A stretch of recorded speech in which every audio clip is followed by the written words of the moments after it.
Buenos días, ¿cómo están? Les agradecemos el acompañamiento, agradecemos hayan llegado hoy a nosotros. Venimos con una charla muy importante acerca de nutrición. Mi nombre es Tatiana Cartagena Cruz, hago parte de la unidad de egresados del Tecnológico de Antioquia y tenemos hoy a Elizabeth Avendaño García. Ella es profesional en nutrición y hace parte del equipo de SmartFit. ¿Por qué esta charla de SmartFit? Ustedes saben que nosotros tenemos un convenio con dicha entidad y con esto llegamos a todos nuestros egresados del Tecnológico de Antioquia.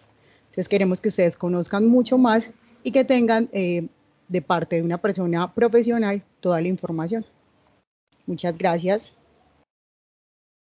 Bueno, también les recomiendo que tomen nota y sigan las instrucciones de la persona que nos está acompañando, de la profesional. Si tienen dudas, lo puedan realizar. Recuerden que en el transcurso de la charla vamos a compartir un link por el chat para que por favor diligencien y nos cuenten qué piensan de estas estrategias. Gracias.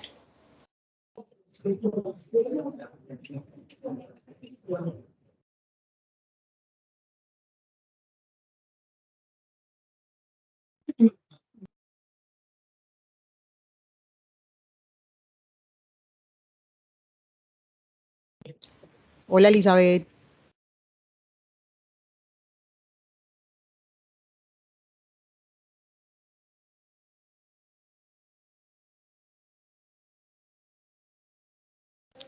Elizabeth, porfa, activa tu micrófono.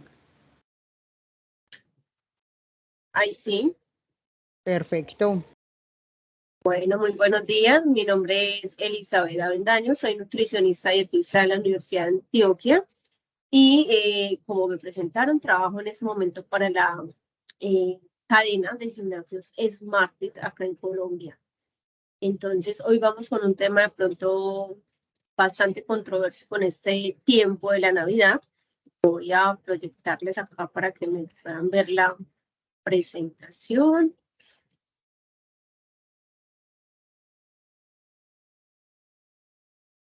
Ahí se puede ver bien. Sí, se ve bien.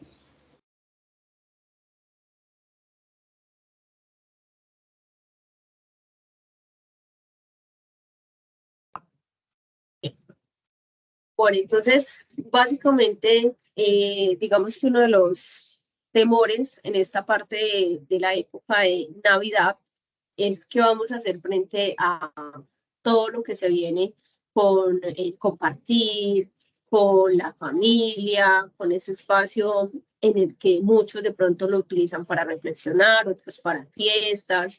Generalmente esto se acompaña obviamente de comidas, de cenas, de asados, de licor en general, y que pues todo esto realmente se va a traducir en exceso de calorías que efectivamente se van a ver reflejados en nuestro peso, en nuestras medidas, en la ropa, efectivamente, y que pues básicamente en enero hace que todos empiecen un año con muchas expectativas o con muchos objetivos frente a esta parte estética. Entonces, básicamente, ¿qué vemos en diciembre? En diciembre vemos un exceso principalmente de alimentos altos en azúcar o dulce, básicamente postres, la tradicional natilla, obviamente que no puede faltar. Efectivamente, la parte, digamos, de acompañantes con los platos principales de nuestras cenas, que casi siempre traen dulce. Efectivamente está el exceso de sal y conservantes. Esto se ve efectivamente por alimentos ultraprocesados que especialmente se ven en las carnes de conservas que se utilizan mucho para esta época, ¿cierto? Entonces vamos a ver que el pavo para la Navidad, que el pollo que viene ya preparado con conservas, este tipo de alimentos realmente tienen mucha sal, que es básicamente el conservante principal. Obviamente, pues, exceso de calorías. El colesterol efectivamente lo vamos a ver en todas sus presentaciones, frituras, las chicharronadas, el marranito, todo ese tema del compartir nuevamente pues como en familia, en amigos, pues efectivamente hace que el colesterol sea uno de los más altos en esta alimentación y obviamente el alcohol no hace parte de los alimentos, pero sí provee calorías extras. Entonces, es uno de los que más eleva ahorita el tema de exceso calórico. Generalmente se habla que uno en esta época de Navidad puede estar subiendo de unos 2 a 3 kilos en promedio, bajo el peso pues que ya traía en el año, ¿sí? Vemos que hay personas que lo pueden subir incluso más. Hay muchas personas que de pronto en el año hacen actividad física, se cuidan un poquito más, porque van a apreciar, porque van a hacer alguna actividad familiar, pero ya en diciembre se relajan completamente y pues este exceso se nota evidentemente en la báscula y obviamente en nuestras medidas, en la ropa principalmente. ¿Esto se debe a qué? Bueno, entonces vemos que hay un desequilibrio en lo que estamos consumiendo versus lo que estamos gastando. Y esto es lo que realmente se habla de en términos nutricionales, nosotros lo llamaríamos como un superávit calórico, y es comer más de lo que estamos en ese momento gastando como energía, ¿sí? Obviamente, si nosotros buscamos tratar de mantener un equilibrio, pues la idea es consumir lo mismo que gastamos. Y por ende, pues en esta época lo que uno trata por lo menos es que se den esos gusticos, se pueda dar como está este compartir con la familia, con todos en general, pero también se dé el gasto. Y por eso también se motiva mucho a hacer la actividad física, a no dejarla de lado en este tiempo.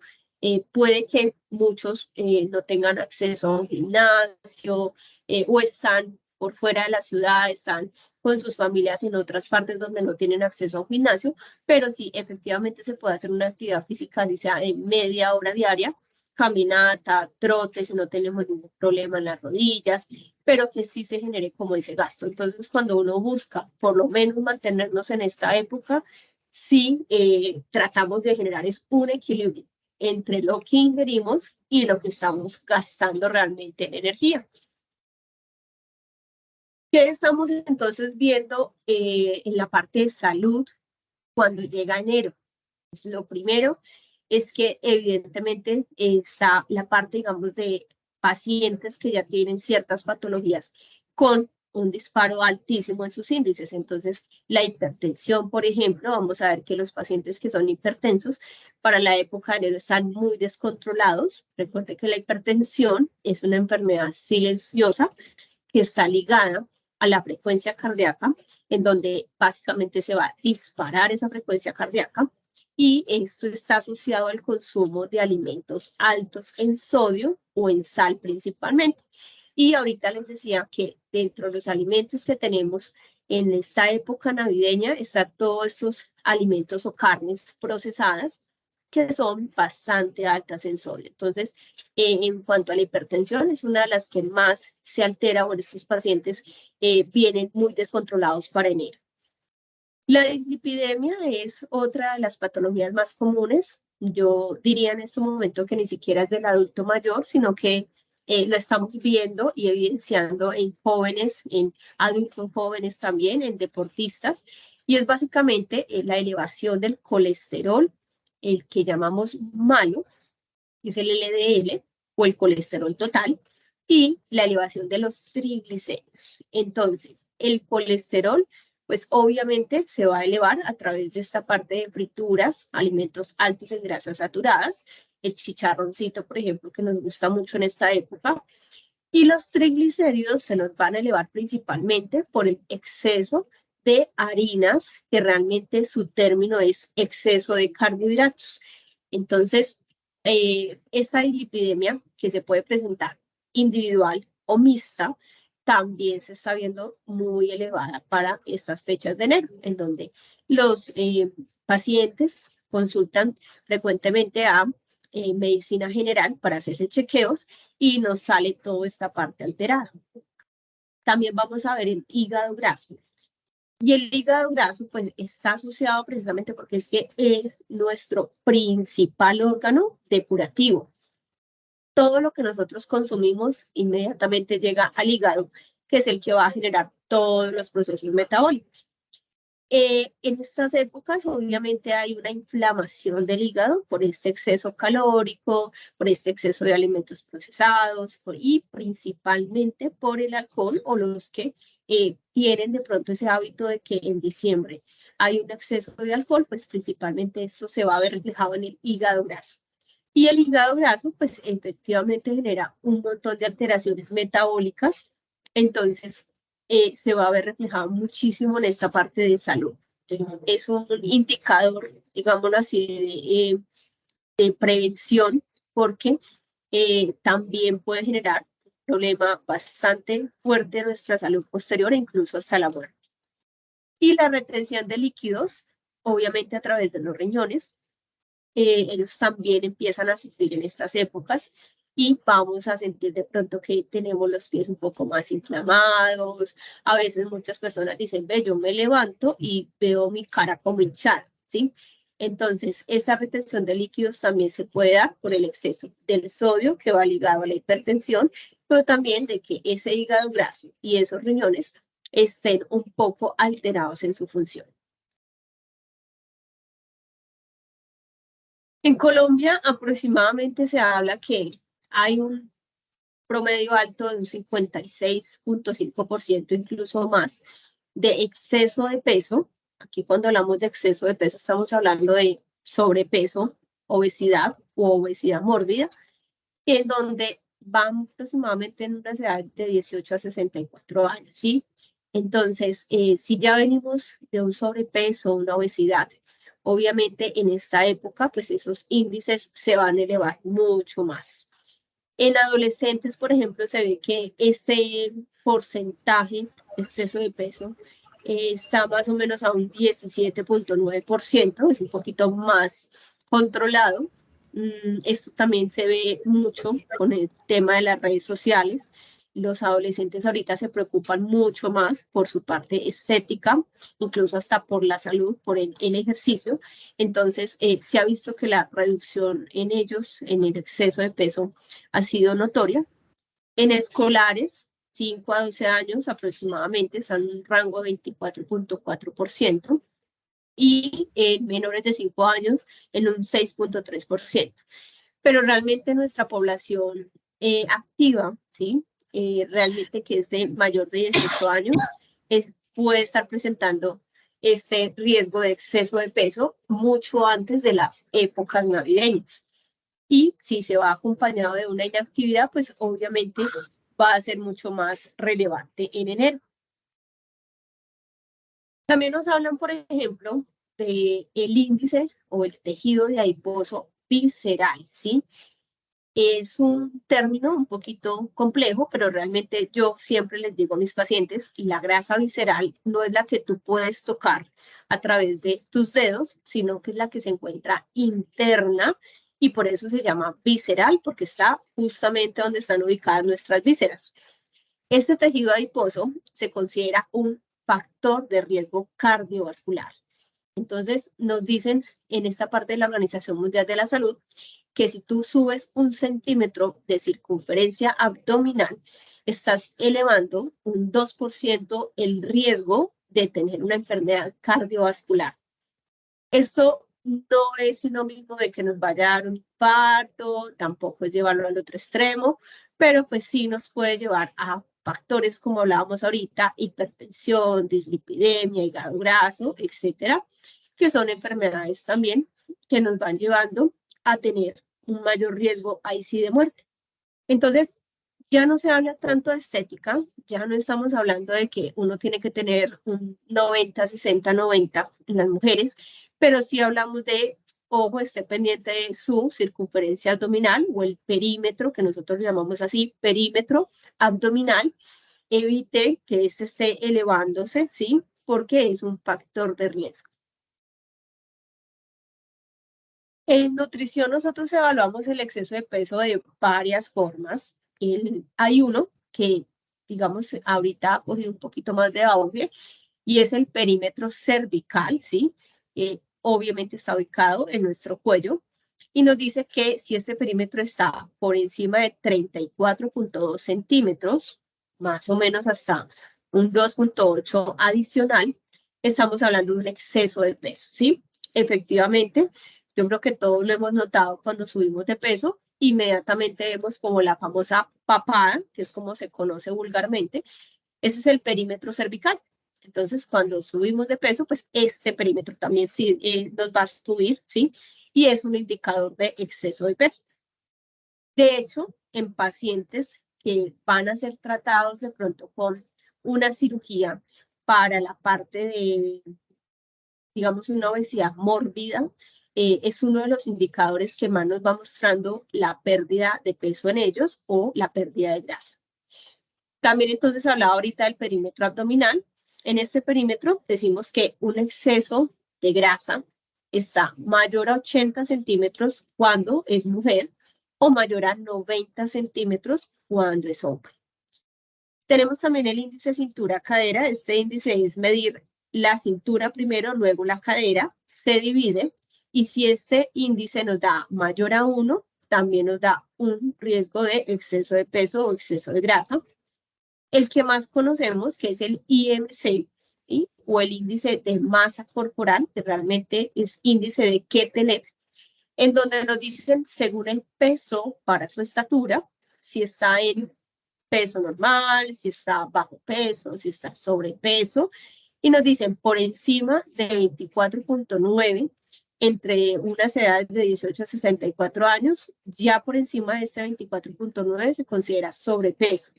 Y cuando son adultos mayores de 64 años, se considera sobrepeso cuando este índice de masa corporal está por encima de 27.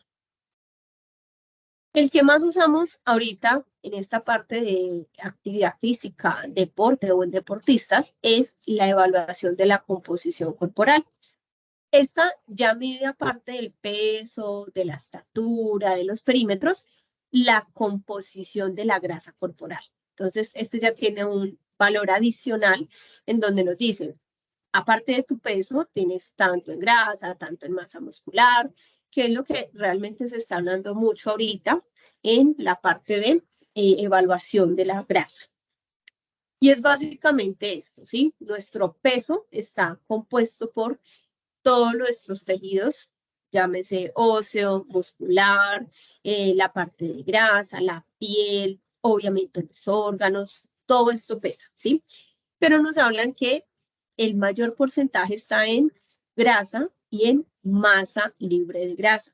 Serían como los componentes principales y eso llevaría entonces a darnos un peso, ¿sí? En este caso, pues lo que nosotros buscamos es que el índice de grasa o el porcentaje de grasa esté en unos rangos saludables. Obviamente hay deportistas que manejan pues unos rangos diferentes para sus competencias, para sus modalidades deportivas, pero pues en salud por lo menos tratamos de que el porcentaje de grasa siempre esté controlado básicamente por salud. Y por eso es que vemos mucho estas imágenes en donde ya nos dicen el peso no me indica nada, es un indicador, pero no me está dando la totalidad de mi composición y tienen toda la razón. Realmente, cuando nosotros nos pesamos, posiblemente yo me pese con otra persona de mi estatura, ¿sí? Y nos dé el mismo peso, pero visualmente no nos veamos igual, ¿sí? Entonces, esta es donde va el tema de la composición corporal. Cómo se ven 60 kilos de peso en una persona, por ejemplo, activa, ¿sí? Que hace ejercicio, que tiene unos hábitos saludables, y cómo se va a ver una persona de los mismos 60 kilos que no hace ejercicio, que no se cuida, efectivamente no se va a ver igual. Entonces, ahí es donde realmente estamos enfocándonos ahorita en la parte nutricional y es tener y parecer, digamos así, en este caso también la parte saludable, física, pero también internamente. Cuando llega entonces esta época de Navidad y todo esto, pasa todo ese tiempo, llega enero e inmediatamente llegan todas esos objetivos, todas esas metas, y entonces este año sí, entonces este año sí entro a hacer ejercicio. Y viene una de las técnicas más usuales, que ahorita yo podría decir que está por igual en hombres y mujeres, y es cómo perder ese peso que gané en diciembre. Y viene todas estas técnicas, digámoslo así, de dietas, en donde pues las principales vemos entonces que empiezan a haber una restricción calórica severa, muchas veces incluso menos de la mitad de lo que ya venían consumiendo en alimentos normales. También estamos viendo entonces los ayunos prolongados. Sabemos que hay una técnica en este momento, o yo lo llamaría mejor una estrategia nutricional, que es el ayuno intermitente, pero que debe tener unas condiciones adecuadas para lograr su objetivo, ¿sí? Y que no tenga unos efectos adversos. Pero desafortunadamente muchos de nuestros pacientes no tienen una guía o no tienen un profesional que los pueda ayudar y básicamente lo que empiezan a hacer es restricción calórica severa acompañado de ayunos prolongados, lo que empiezan a generar un desorden hormonal. Obviamente esto también nos lleva a que hagan deshidrataciones para poder ayudar a bajar de peso más y el uso de sustancias como diuréticos, laxantes, incluso hasta el vómito recurren para poder lograr bajar de peso. Eh, Obviamente las famosas pastillas milagrosas de bajar de peso, ¿sí? Y todos estos son los métodos más comunes en enero para lograr volver a su peso por lo menos inicial o en este caso, pues lograr esos objetivos que tenían desde antes y que no pudieron cubrir o cumplir en diciembre.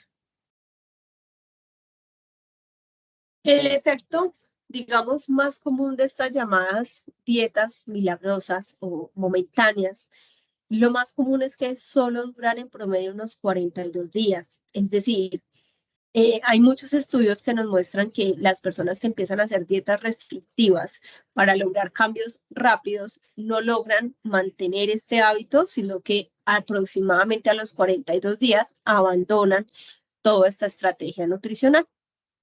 También nos hablan de que solamente entre un 5 a un 10% de estas personas que hacen estas dietas restrictivas logran mantener esa pérdida de peso. Es decir, es muy poco el porcentaje de las personas que realmente lo logran hacer y lo más común es que vuelvan a hacer el famoso efecto rebote, que es volver a subir el peso que habían perdido. También está demostrado que si hacemos dietas muy bajas en carbohidratos para lograr bajar fácil, se puede empezar a elevar el colesterol LDL como un mecanismo de defensa del cuerpo. Esto obviamente va a ser contraproducente para la salud. Y pues efectivamente también vemos que el tema de el acceso a las consultas, a un profesional de nutrición, cada vez de pronto es más limitado, ¿sí? Sabemos que, por ejemplo, en una EPS no nos van a mandar a nutrición a menos de que ya tengamos una patología de base, una complicación, algo por el estilo que realmente requiera este manejo, ¿sí? De resto no te mandarían a nutrición como tal y pues tocaría, digámoslo así, particular. Entonces es un poco, digamos, limitado este tema de poder lograr tener profesionales y que en la parte de la salud en Colombia pues involucre mucho este tema nutricional en todos sus programas. Entonces llega enero y efectivamente vemos como memes parecidos a estos, en donde nos hablan pues como que el gimnasio es como la primera estrategia. Entonces lo primero es inscribirnos al gimnasio. Llegamos con 2, 3, posiblemente muchos más kilos de esos y queremos lograr en un mes ya estar perfectos nuevamente, ¿cierto? Vemos también como este tipo de imágenes en donde en diciembre efectivamente los gimnasios bajan su afluencia, pero en enero es impresionante la gente que vemos en enero, la gente que se inscribe y que más o menos para nosotros hablamos de un promedio de marzo, abril, por lo menos la mitad de estos usuarios que empezaron abandonan el gimnasio. Entonces, solamente son como retos o, digámoslo así, objetivos muy limitados y no de mantener un hábito en este tiempo. ¿Qué hacer entonces en Navidad o qué buscamos desde la parte nutricional? La idea es disfrutar esta época, pero controlando obviamente los excesos. Por eso nos hablan de moderar, de tener un equilibrio entre lo que consumimos y lo que gastamos, de manejar porciones, de siempre estar activos en movimiento, trote, bailar, sí, generar actividades que nos gasten calorías. Para ello, entonces, ¿qué decimos? Bueno, lo primero es trate de no cambiar mucho sus hábitos y su ejercicio habitual, ¿sí? Sabemos que puede que disminuya el ejercicio. Hay gente en este momento muy juiciosa que en realidad continúa su entrenamiento igual, pero hay otros que sabemos que por ciertas circunstancias, vacaciones, familia, etcétera, pues tienen que partir y pues paran el ejercicio habitual. Lo importante, como les decía ahorita al inicio, es que aunque ya no pueda hacer de pronto mi gimnasio habitual, pues pueda realizar alguna actividad que me genere gasto calórico. Entonces, esa es una de las primeras recomendaciones.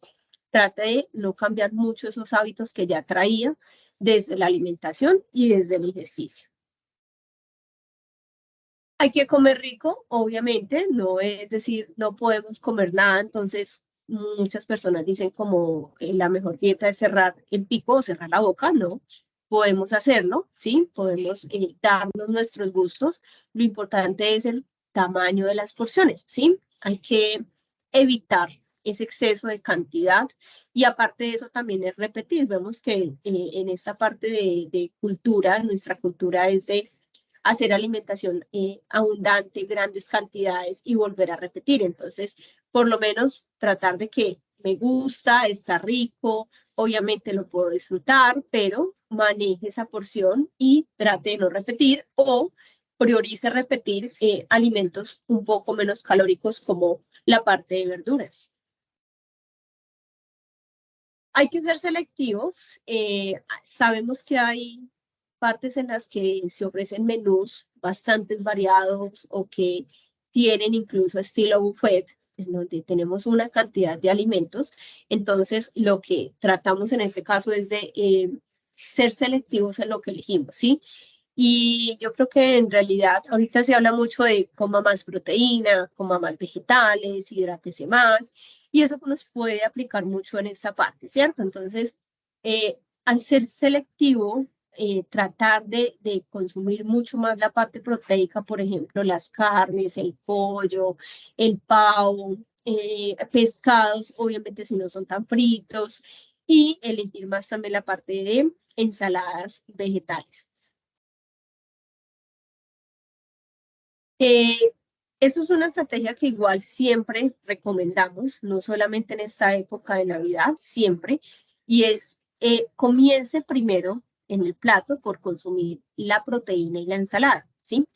Esto nos hará de alguna manera llenar un poquito más o saciarnos un poquito más por su alto contenido de fibra, obviamente de agua, y obvio, esto nos va a evitar que tengamos de pronto esa capacidad gástrica de comer tanto carbohidrato. Nuestra cultura hace todo lo contrario, siempre empezamos por los carbohidratos, ¿cierto? Entonces empezamos por el arroz, por las pastas, por la papa, por la sopa, todo eso, y finalmente lo que dejamos de último es la ensalada y la proteína. Entonces, esta estrategia, vuelvo y repito, no es solamente para Navidad, pero nos ayuda mucho. Empiece por consumir la proteína y la ensalada para que esto nos trate de dar un poco más de saciedad a la hora de comer. Importante también, y esto lo aplicamos muchísimo, y es que antes de ir a una cena, a una fiesta, a un evento de estos navideños, trate de consumir un snack pequeño, algo saludable que nos dé un poquito más de saciedad. Lo que tratamos de evitar es llegar con hambre. Cuando sabemos que tenemos ya mucha hambre, pues obviamente no nos vamos a controlar en las porciones y lo que vamos a hacer es excesos calóricos bastante fuertes. Entonces es una estrategia que podemos utilizar y es comer un snack o algo saludable antes de irnos a nuestras fiestas e hidratarnos muchísimo.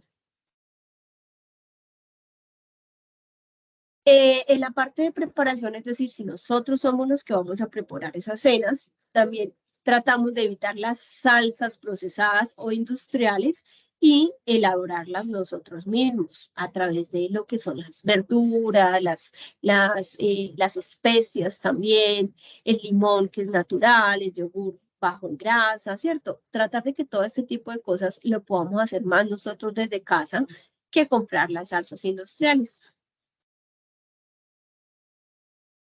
Es importante entonces también incluir en esta época, porque ahorita les hablaba que una de las cosas que más se evidencia en los pacientes en enero es la inflamación al hígado, la parte de retención de líquidos. Entonces, lo más común, y es en enero, que empiezan a hacer los famosos batidos. El batido para adelgazar, el batido para limpiar, este tipo de cosas realmente no son necesarias si ya tenemos unos hábitos saludables, porque si consumimos mucho más alimentos altos en fibra y en agua, vegetales, frutas frescas, esto nos va a ayudar de una vez a proveer desde diciembre estos nutrientes y a depurar mucho mejor ese hígado, los riñones, el intestino, que también es muy, muy importante, el famoso síndrome de colon irritable o de intestino irritable que se ve en la mayoría de las personas por estrés, por temas a nivel genético. Muchas personas están manifestando el intestino irritable desde niños. Entonces, en diciembre es mucho mayor. Entonces la gente dice, me mantengo con el estómago inflamado, muchos gases, hinchada todo el tiempo, me duele. Entonces, este funcionamiento del intestino también está ligado a esa fibra y a ese consumo de agua y nos va a mejorar muchísimo todas estas molestias que pues se presentan por los excesos en esta época. Esta parte de lo del alcohol, vuelvo y repito, no hace parte de los alimentos, pero efectivamente es muy relevante el exceso de calorías que se da por el consumo de licor en estas épocas. ¿Qué se busca? Tratar de moderar un poco el consumo de ellos, eh, buscar, como dicen por ahí, los tragos pequeños y largos, ¿sí? Para que en este caso, pues, disminuyamos un poco el aporte de calorías que ellos nos van a dar. Ojalá, pues, en la medida de lo posible se evite bastante, pero sí, digamos, consumir aquellos que de pronto tengan menos azúcar, el vodka, el whisky. Sin embargo, son licores que muchas veces se combinan con bebidas que sí tienen alto azúcar, con jugo de naranja, por ejemplo, o con gaseosas. Entonces, la idea no es mezclarlo con este tipo de sustancias, sino más bien con hielo y otro tipo de bebidas que no tengan tanto azúcar como la soda. Es importante también que en esta época tratemos de mantener un hábito que es el sueño. Ese es un hábito saludable para podernos recuperar hormonalmente y a nivel de energía. Eh, Hay épocas o hay días en los que obviamente pues uno no va a dormir de esta forma, ¿sí? Principalmente de pronto estas fechas como el 24, el 31, el 8, ¿cierto? Pero sí tratamos de que en la medida de lo posible, en restante de días tratemos de dormir bien. Eso está ligado mucho al tema de la parte hormonal y ya hay estudios muy importantes que nos hablan del sueño y su relación con la parte, por ejemplo, de depresión, de ansiedad, el exceso de peso, el sobrepeso.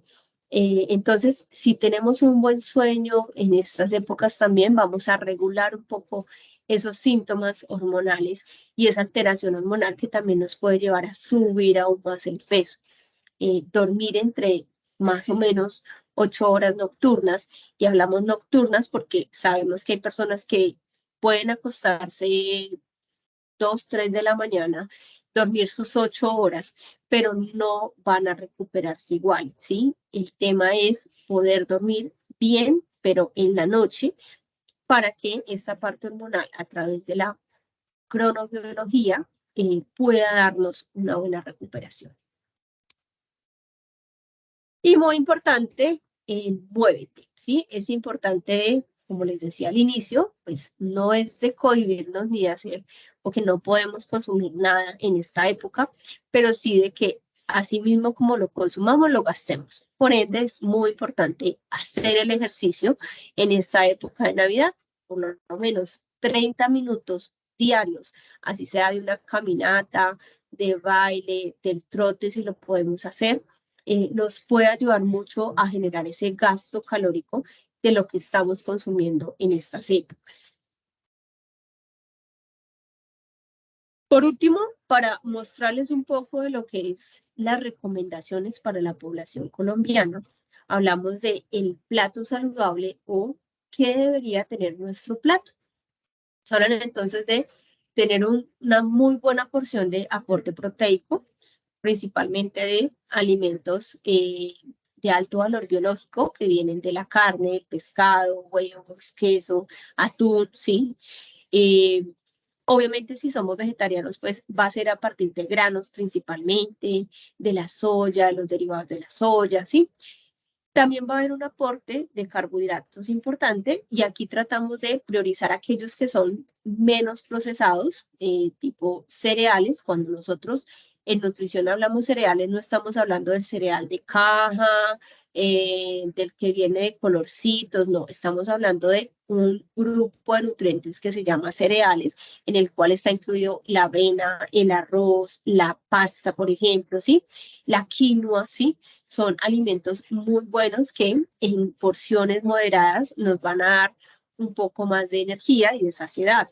También incluir los tubérculos, papa, yuca, todo lo que son plátanos en general, pero disminuir mucho su elaboración en fritura, preferirlos más cocidos, al horno, así sea en el air fryer, ¿sí? Tratando de disminuir mucho la fritura. Obviamente el consumo de verduras, bastante, entre más frescas mejor, nos dicen, ojalá varíen mucho los colores de las verduras por sus antioxidantes que tienen y las frutas. Y ya en nuestra recomendación para nuestra población nos hablan de incluir la actividad física, los aceites vegetales como el aguacate, el aceite de oliva y el agua. Es importante siempre mantenernos muy bien hidrataditos durante el día. El promedio para la población colombiana está en las 2 litros diarios, pero eso va a variar también según la patología, si tienen patologías, si son personas muy activas, obviamente puede que tomen más, puede que por el peso y mi estatura yo no requiera los 2 litros, pero por lo menos 1,5 litros, pero sí que sea fraccionado durante el día para que podamos proveer esa agua que es tan importante para nuestro cuerpo. Así más o menos se daría un plato saludable en donde tendríamos un buen aporte proteico, ¿sí? Un buen aporte de carbohidratos y muy buenas verduras para dar esa parte o ese apoyo de nuestros macronutrientes a nuestro cuerpo. Ya por último, pues recordemos que somos el resultado de lo que comemos. Efectivamente, no nos vamos a engordar de la noche a la mañana, no vamos a generar una obesidad de un día para otro, pero sabemos que esta época finalmente sí nos puede llevar a un exceso, principalmente en alteraciones de la salud. Entonces, puede que yo no suba 2, 3 kilos, puede que me mantuve, pero me fui a hacer un chequeo médico y tengo los triglicéridos elevados, el colesterol elevado, el azúcar elevado, como muchos dicen. Entonces, es muy importante, más que la parte física, también la parte de salud, controlar todo esto para que finalmente no dependamos de un medicamento o de una condición específica, sino que finalmente podamos tratar de mantener esto desde nuestros propios hábitos.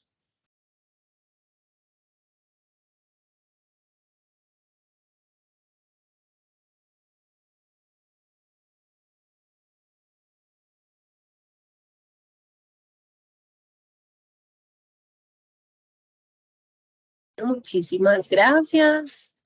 De pronto alguna duda, alguna inquietud.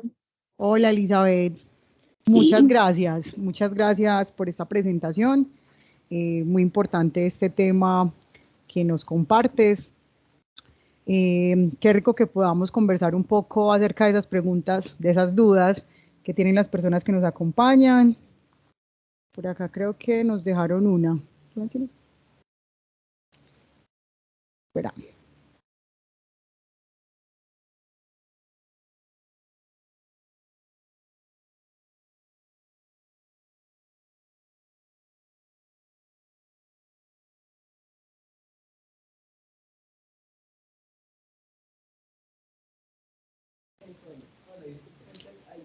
Bueno, por acá hay una preguntita y nos preguntan que qué opinas de los jugos para adelgazar.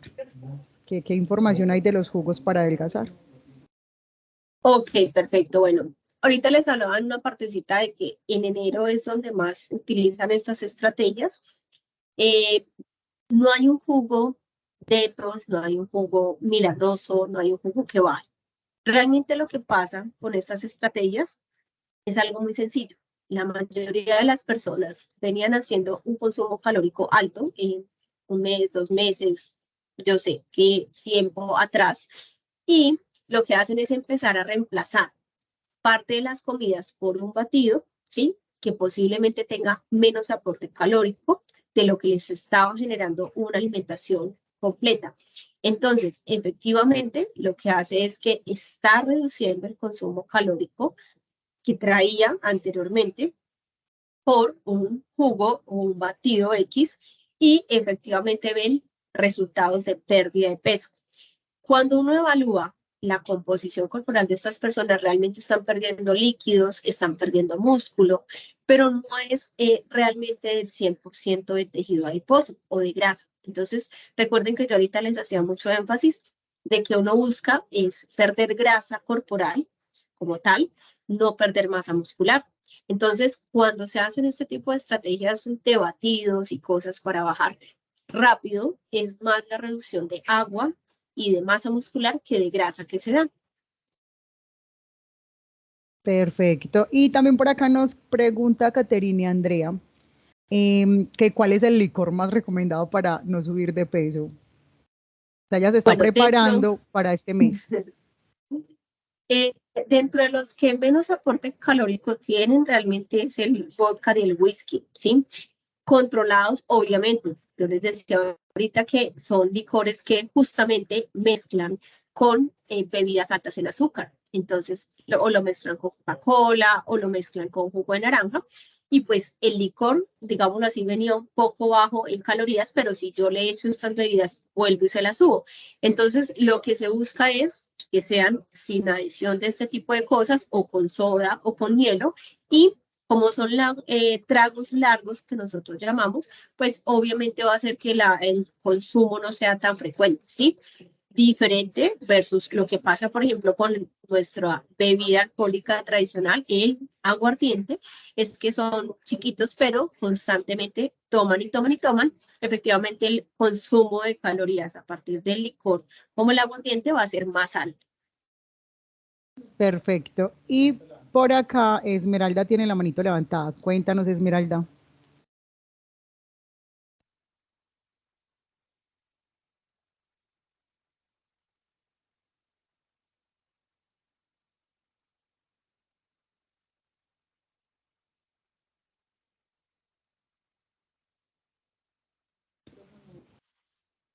No, ya lo tenía.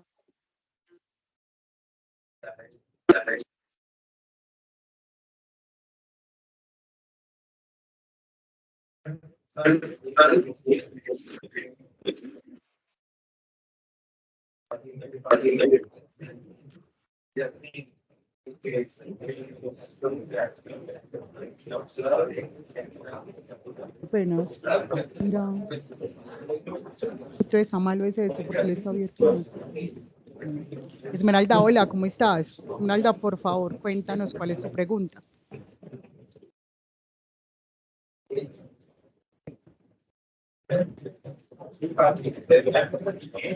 Hola, Esmeralda. Bueno, entonces vamos con, que por acá me aparece María Isabel.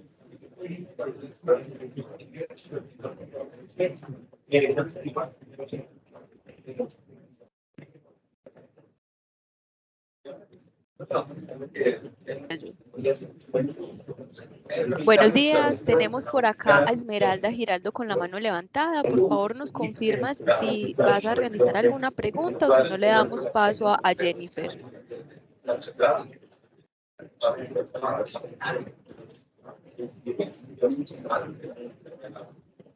Bueno, Jennifer, tienes la manito levantada.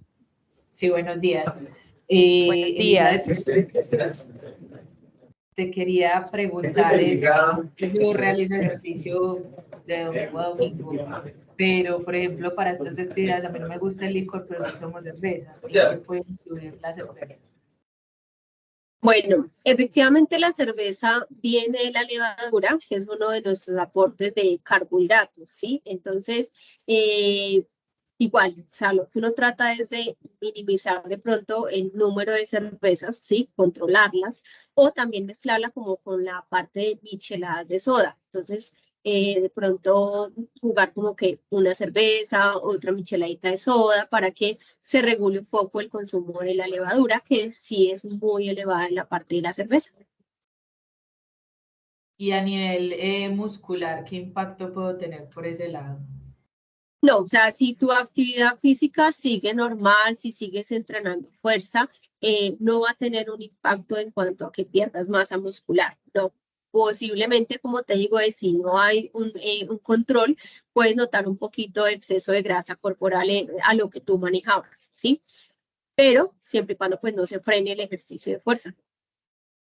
Ok, muchas gracias.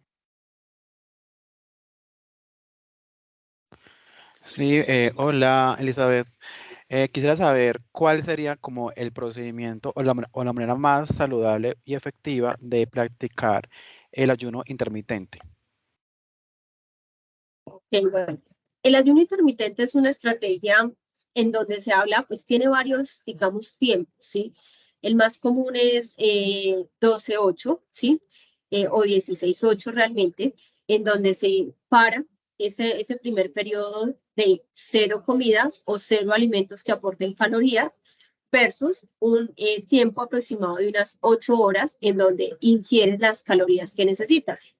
Si el objetivo de esta persona es mantener o reducir el peso, lo que se busca es que en esas 8 horas tú consumas los nutrientes que necesitas, ¿sí? Entonces, lo más común, por ejemplo, en esta estrategia es que empiecen con una primera comida alrededor de las 11, 12 del día, en donde iniciarían prácticamente con el almuerzo, que uno lo llamaría así por cultura, y casi siempre logran hacer unas 2 o 3 ingestas, es decir, estarían haciendo alrededor de 11, 12 la primera, tipo 3, 4 la segunda y una última alrededor de las 7, 8 más tardar, para dejar nuevamente como las 16 horas de ayuno, ¿sí?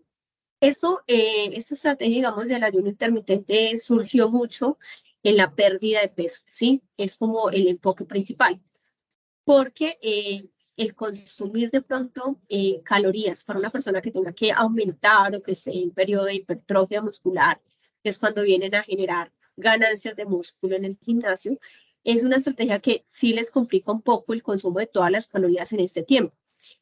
También hay que tener en cuenta, por ejemplo, pacientes que tengan hipoglicemia o pacientes, por ejemplo, que presenten problemas gástricos fuertes como gastritis, colon irritable, en donde muchos de ellos al empezar a practicar el ayuno intermitente notan que estos síntomas empeoran. Entonces, en aquellas personas que empiezan a notar esto, pues lo ideal no es hacer esta estrategia.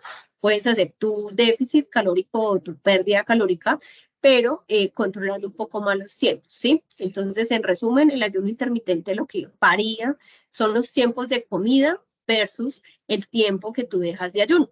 El resto, las calorías siguen siendo igual. ¿Por qué? Porque vimos que una vez salimos de pandemia, el ayuno intermitente cogió mucho auge, pero empezaron a hacerla de una manera no controlada. Entonces, hacían el ayuno y en el espacio que era de comida, comían lo que quisieran, ¿sí? Es decir, grasas, alimentos procesados, etcétera, etcétera, y realmente no veían cambios. Y es que el ayuno como tal no va a ser el cambio es el déficit, ¿sí? Es simplemente cambiar las horas de comida. Gracias, Elizabeth. Tenemos dos preguntitas más por acá en el chat. Nos preguntan que si se debe romper el ayuno con proteína. Bueno, realmente el ayuno se rompe con cualquier alimento que tenga calorías, ¿sí? Normalmente, o sea, cuando se practica ayuno, lo primero que van a consumir casi siempre es el almuerzo. Entonces, lo primero sí es el tema proteico, la carne, el pollo, el pescado, etcétera. Muchos lo rompen con huevo, pero también con un buen aporte de vegetales y el aporte de carbohidratos correspondiente obviamente a las necesidades de esta persona, ¿sí? Puede que yo tenga un aporte de carbohidratos por mi gasto calórico al día alto, entonces pueda empezar incluyendo arroz, pasta, quinoa dentro de esa alimentación, como puede que esta persona esté en un déficit calórico y finalmente el aporte de carbohidratos sea un poquito más pequeño versus los otros nutrientes, ¿sí? Pero en realidad, cuando rompemos ayuno, siempre buscamos tener los 3 nutrientes: proteína, a través, llamemos nuevamente, pollo, pescado, atún, huevos, etcétera; grasas saludables, obviamente priorizamos acá todo lo que son aguacate, frutos secos, semillas, aceites como el aceite de oliva extra virgen, y la parte de carbohidratos según ese objetivo de la persona. Perfecto. Y Esmeralda, no, es Caterine, nos está preguntando, ¿las proteínas en polvo sí son buena fuente de proteína para el músculo? Las proteínas en general tienen este componente principal de los aminoácidos, que es lo que va a formar o a regenerar el tejido muscular. Todas, incluyendo los alimentos, tienen el mismo efecto, ¿sí? El tema de la proteína en polvo es que es una estrategia rápida, sencilla para muchos, ya sea por tiempo. Por ejemplo, muchas personas no tienen o no cuentan con el tiempo adecuado para las comidas, o son veganas, por ejemplo, entonces pasa que no tenemos esa fuente de animal que es tan alta en proteína y pues nos queda más fácil hacerla desde el suplemento proteico, ¿sí? En polvo, efectivamente, ¿sí? Pero no quiere decir que una sea mejor que la otra. O sea, la absorción de la proteína animal versus la proteína en polvo es igual. ¿Qué pasa? Hay, digamos que una tendencia actual, y ahorita les decía mucho sobre el síndrome de intestino irritable, o también lo llaman como el síndrome de colon irritable. Este síndrome se está viendo en todas las personas, hombres, mujeres, niños, adolescentes, adulto mayor, y está ligado mucho también al tema del estrés. El colon se inflama, efectivamente, y va a generar dolor, desde algo muy sencillo hasta dolores muy fuertes, muy crónicos. Obviamente cambio en las heces, entonces hay muchos que hablan como de: a mí me da estreñimiento, al otro me da más tipo diarrea, o me da muchos gases, o todo el tiempo me siento llena. ¿Qué pasa con este síndrome? Que las personas que lo tienen, al consumir la proteína en polvo, ¿sí?, sienten más la molestia. Entonces, simplemente lo que se les dice es: mejor hacerlo desde los alimentos si tengo ya esta patología de base. De resto, pues la otra contraindicación que tendría un suplemento proteico en polvo es alguna enfermedad renal que esté obviamente tratado por un nefrólogo. En este caso, pues el nefrólogo nos va a decir cuánta proteína puede consumir esta persona al día, y eso incluye la proteína en polvo y la proteína animal o la proteína vegetal. Listo, Elizabeth. Y Esmeralda, Esmeralda, ¿me escuchas? Hola, Esmeralda. Esmeralda, ya puedes realizar tu pregunta. Por acá veo que tienes la manito levantada. Bueno, creo que Esmeralda no está disponible. Vamos a revisar las preguntitas que nos dejaron en el chat.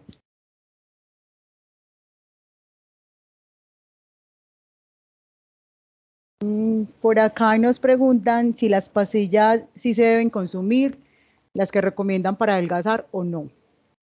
Ok, bueno, el tema con las pastillas para reducción de peso es que en realidad no hay ninguna que sí baje peso, ¿sí? Es decir, tenemos ciertos medicamentos que lo que hacen es inhibir la parte de la saciedad de la persona, generando en este caso, digámoslo así, como inapetencia, ¿cierto? Entonces, básicamente, pues la persona no tiene apetito, disminuye su consumo y finalmente lo que va a hacer es bajar de peso por dejar de comer alimentos. Pero estas pastillas, por ejemplo, cuando tienen este efecto de la inapetencia, están asociadas también a generar ansiedad y depresión, porque van directamente a afectar el sistema nervioso central, en donde está ligado a la parte del apetito. Entonces, uno de los efectos como colaterales de algunas de estas pastillas para bajar el apetito en las personas y de esa forma bajar de peso es la depresión, ¿sí? Que obviamente vemos que está bastante alta en este momento en toda la población. Hay otras pastillas que básicamente lo que van a alterar son dos sistemas, o el de la tiroides o el hepático, que es el que ahorita les hablaba del hígado, que es el que va a generar todo el metabolismo. Por ende, pues efectivamente, pues ayudan en su momento a bajar inmediatamente, pero tienen efectos colaterales como alteración de la tiroides, hipotiroidismo, hipertiroidismo o falla hepática, ¿sí? En donde también todos estos indicadores se nos alteran y va derivado del consumo de estos medicamentos. Por ende, pues realmente siempre decimos la conclusión real para uno bajar de peso es alimentación, déficit y ejercicio, ¿sí? Realmente con eso uno puede lograr bajarlo y mantenerlo. Pero a través ya de pastillas o algún otro medicamento son temporales y pueden tener efectos colaterales. Listo. Y por acá Esmeralda nos dejó las preguntas. Ella quiere saber qué le puede adicionar al agua para que la hidrate. Bueno, pues Y por realmente... acá, disculpa Elizabeth, por acá más abajito agregó como algo más. Porque al tomar agua sola siento ganas de vomitar. Yo entreno, pero es muy complicado para mí tomar agua. Por lo general.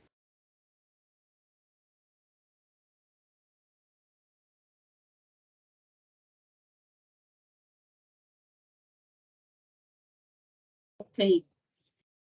Creo que se nos cortó un poco. Te voy a hacer la pregunta, Elizabeth. Dice Esmeralda que ¿qué le puede adicionar al agua para hidratarse? Porque al tomar agua sola siente ganas de vomitar y ella entrena, pero es muy complicado tomar agua. Y por lo general ella termina deshidratada. Ok, bueno. Hay que tener en cuenta que el proceso de hidratación no es solamente durante el entrenamiento. De hecho, uno en el entrenamiento lo que hace es tomar agua para bajar un poco el calor, pero realmente uno ahí no se está hidratando. Siempre se habla que la hidratación es antes, durante y después de la actividad física. Entonces, para el que viene a entrenar o realiza ejercicio en la tarde-noche, la idea es que desde que se levante empiece con su proceso de hidratación para que finalmente, pues cuando llegue a su entrenamiento tarde-noche, pues ya venga previamente hidratado.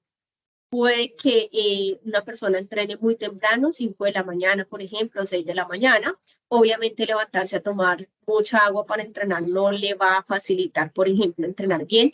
Entonces, en este caso, esta persona tomaría su hidratación, su normal, los sorbitos que hablamos durante el ejercicio, pero su hidratación real sería después del ejercicio durante el resto del día.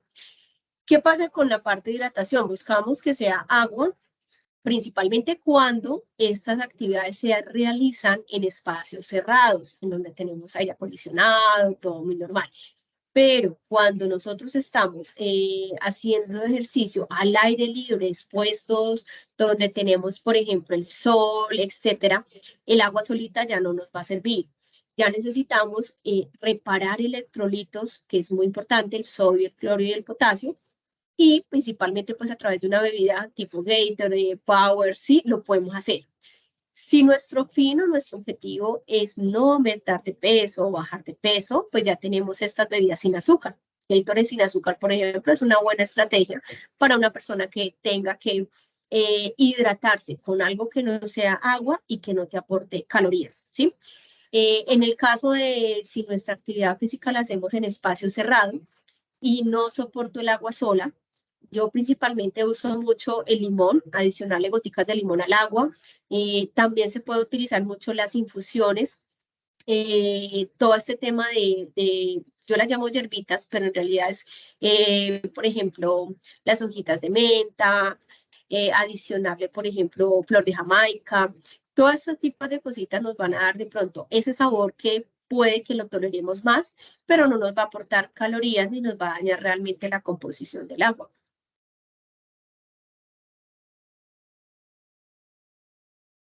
Elizabeth, por acá nos preguntan que respecto a la proteína artificial, dado que en una capacitación les indican que esta proteína puede taponar las arterias. ¿Esto es cierto? Bueno, lo que pasa es que realmente con el tema de los suplementos es un poco complejo realmente regularlos en Colombia. El INVIMA hace, digamos, una parte de la regulación, pero finalmente en Colombia pues se distribuye mucho tipo de proteínas. Cuando yo hablo de proteína en polvo, hablo de una proteína real, ¿sí? Y la proteína real son las whey aisladas hidrolizadas. Esas proteínas no van a generar ningún taponamiento de arterias, como les decía, pues si no hay una alteración renal ni una patología de base, no va a generar un daño en ellos, porque son proteínas que no tienen lactosa, no tienen grasa, no tienen azúcar, no tienen nada añadido, ¿sí? Lo que sucede es que en el momento venden muchos suplementos como proteínas que tienen adición de grasas, que tienen adición de azúcares. Es más, cuando usted mira la tabla nutricional es más carbohidrato que proteína. Entonces, realmente es más la desinformación de estos productos lo que puede generar que algunas digan es que eso tapona la arteria. No, yo realmente me iría más por el tema de que compraron una proteína que no era proteína, que finalmente tenía un montón de carbohidratos y que finalmente le pudo desencadenar un colesterol, triglicéridos elevados y finalmente pues el médico le dijo te taponó la arteria. Pero, vuelvo y repito, esos no son suplementos proteicos, normalmente se llaman o los mal llaman como suplementos hipercalóricos, supuestamente los usan con el fin de aumentar rápidamente el peso y el músculo, pero no entran dentro de lo que es la categoría de suplementos proteicos aislados, como realmente está señalado a nivel internacional. Perfecto, Elizabeth, muchísimas gracias.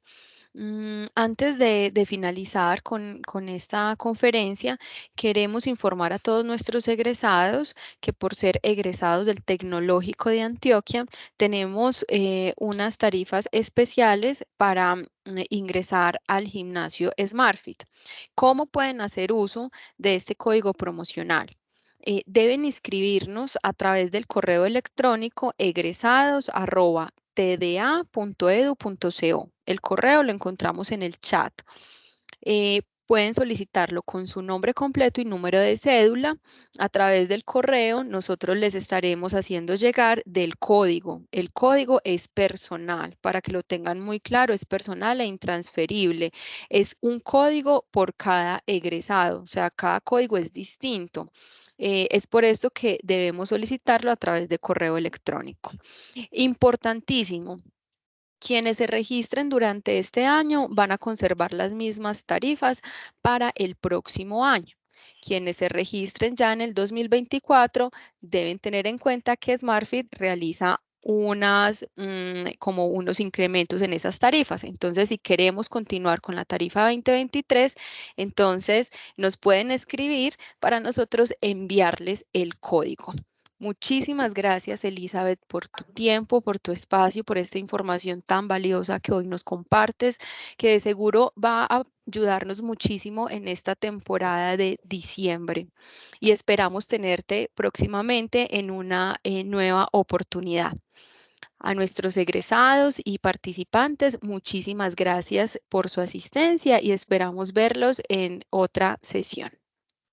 Muchas gracias a Feliz día. todos.